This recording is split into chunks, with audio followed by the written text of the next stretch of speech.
안녕하세요, 달링입니다. 오늘은 에로틱한 얘기 할 거예요. 애무하지 않는 것은 사랑이 아니다라는 말 들어보셨나요? 달링 형님들, 동생님들 서로 잘 애무하고 계시는 거예요? 안 하신다고요? 졸업하셨다고요? 이거는 쾌락만의 문제가 아닙니다. 에로틱해질수록 건강해진다고 하는데 정말일까요? 육체관계를 잘 하면 건강에 어떻게 영향을 미치는지 11가지 포인트를 말씀드릴게요.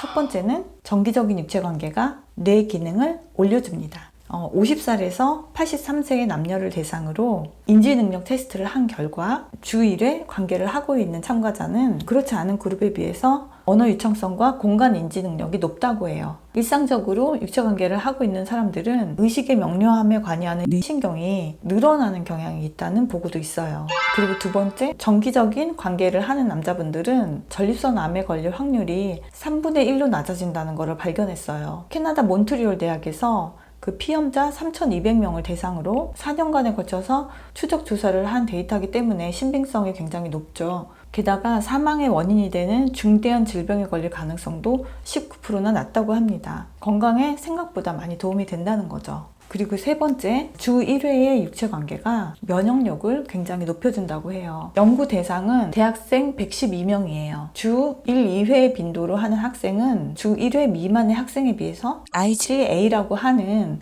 타액 속의 항체 농도가 높다는 결과가 나왔어요. 그 타액 속의 IgA는 외부로부터 침입하는 세균과 바이러스의 제1 방파제 역할을 하는데요. 그 농도가 외적에 대한 면역력을 좌우해요. 주 1, 2회 하는 학생들은 감기에도 잘 걸리지 않는 경향이 있었다고 합니다. 그런데 또 주 3회 이상 하는 학생들은 오히려 IgA 농도가 낮다고 하니까 횟수는 적당히 하시는 게 역시 건강에 좋은 것 같아요. 그리고 네 번째, 주 2회 잠자리가 심장병 예방에 엄청난 도움이 됩니다. 매사추세츠주에 1000명 이상의 남성을 대상으로 16년에 걸쳐서 추적조사한 결과예요. 주 2회 이상 잠자리를 한 남성은 월 1회 미만의 남성에 비해서 심장 질환의 발병률이 45%나 낮다는 결과가 나왔어요. 확실히 성욕에 대한 남성 호르몬 테스토스테론의 수용체는 근육만이 아니라 뇌와 전립선 그리고 심장에도 존재합니다. 정기적인 관계로 테스토스테론 수치가 상승하는 것으로 심장에도 분명히 뭔가 좋은 영향이 있다는 거죠. 그리고 다섯 번째는 여성에 대한 건데요. 최근 연구에서는 콘돔을 사용하지 않고 관계한 여성은 그렇지 않은 여성에 비해서 우울감으로 고생하는 확률이 낮다고 합니다. 정자에 포함된 테스토스테론 등의 호르몬이 질벽을 통해서 여성의 혈류로 침투해서 그것이 활력이 된다는 얘기죠. 그리고 여섯 번째, 전희와 후희로 멘탈에 여유가 생긴다. 59명의 여성을 대상으로 한 연구에서 잠자리 전후에 파트너의 따뜻한 애무가 있는 경우, 그렇지 않은 경우에 비해서 그 사랑의 호르몬 옥시토신의 농도가 증가했다고 합니다. 격하게 그 극치감에 도달하는 것보다 파트너와의 유대감을 강화시키는 작용을 합니다. 그런 서로를 향한 몸짓으로 서로에 대한 관대함이 커지고 헌신적으로 상대를 신경 쓰는 마음, 그리고 여유가 생기게 되는 것이죠.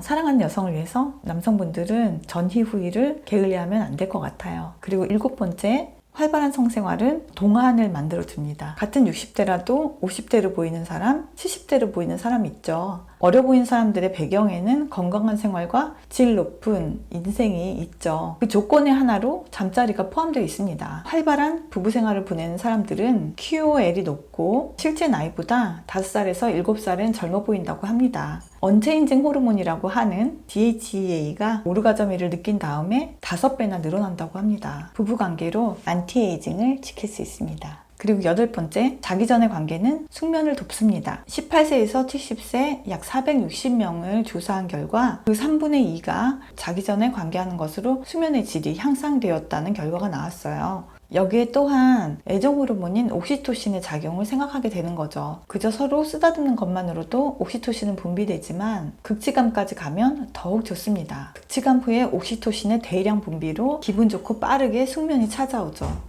그리고 아홉 번째, 장기적이고 규칙적인 관계로 다이어트 효과를 누릴 수 있어요. 일본의 국립건강영양연구소에서는 신체활동의 지수를 표현하는 매츠표가 있는데 이거를 소비칼로리로 전환을 하면 체중 60kg의 남성이 30분 동안 열심히 했을 때 88.2kcal를 소모한다고 해요. 주 1회를 기본으로 하면 1개월에 352kcal, 그리고 1년이면 4233kcal 체지방 600g 상당을 소비하는 운동인 겁니다. 계속 한다면 갈수록 조금씩 살이 빠지겠죠. 살 좀 빠졌네. 뭐 했어? 10번째, 일상적인 육체관계는 스트레스에 강해집니다. 조금만 상사에게 혼나도, 중대한 발표가 있어도 정기적인 잠자리를 하고 있으면 패닉 상태에 빠지지 않고 잘 극복할 수 있을지 몰라요. 왜냐하면 일상적으로 잠자리를 하고 있는 사람은 그렇지 않은 사람에 비해서 업무 스트레스에 잘 대처한다는 연구 결과가 있기 때문이죠. 구체적으로 많은 사람 앞에서 스피치를 하는 그런 스트레스 받는 상황에서도 혈압의 상승이 낮게 나타난다고 합니다. 그리고 11번째, 스포츠 시합 전에 관계를 가짐으로써 퍼포먼스가 향상된다고 합니다. 모하마드 알리는 시합 6주 전부터 금욕 생활을 했다고 하죠. 이유는 사전과 동시에 테스토스테론이 대량으로 나와버리면 경기에서 전투력이 떨어진다고 생각했대요. 이후로 그 권투 선수나 운동 선수들의 그 경기 전의 금욕 생활은 상식이 되었던 거죠. 그런데 최근에는 이것은 전설에 불과하다는 견해가 나오고 있어요.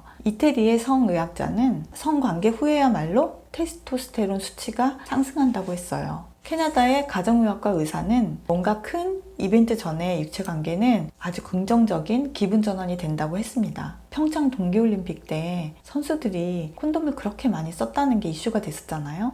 이런 이유들이 있었던 거군요. 자, 이상 11가지 이유를 말씀드렸어요. 이제 다시 말씀해 보시겠어요? 몇 살까지 육체관계를 하실 거예요? 40대인데 이제 끝났다라고 말씀하시는 분들 완전히 다시 생각해 보셔야겠죠. 연인 사이에, 부부 사이에 우리는 플라토닉 러브다라고 말하는 분들 비겁한 변명입니다. 20대 연인도 예를 들어서 남자 쪽이 잘 안 된다거나 이런 잠자리 문제가 왕왕 있는데 분명히 여자 쪽에서 욕구 불만이 있는데 그걸 해결하지 않고 플라토닉도 괜찮다 이렇게 포기해버리거든요. 이게 절대로 포기할 수 있는 부분이 아니에요. 내가 욕구가 있고 즐거움을 아는데 절대 안 되죠. 70대 부부라도 부부관계에 대해서 대화하고 함께 입 맞추고 꼭 껴안고만 자도 너무 좋은 거거든요.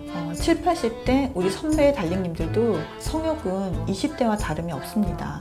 물론 활발한 잠자리가 어떤 부작용을 가져올 수도 있죠. 상대가 너무 심쿵하면 심장마비로 사망할 수도 있고, 목상사? 하다가 죽은 귀신은 때깔도 곱다는데 하는 데까지 최선을 다해서 즐겁게 하면 되는 거죠. 우리 달링 모두 100세까지 팔팔하게 애무하시면 좋겠습니다. 사랑합니다, 달링.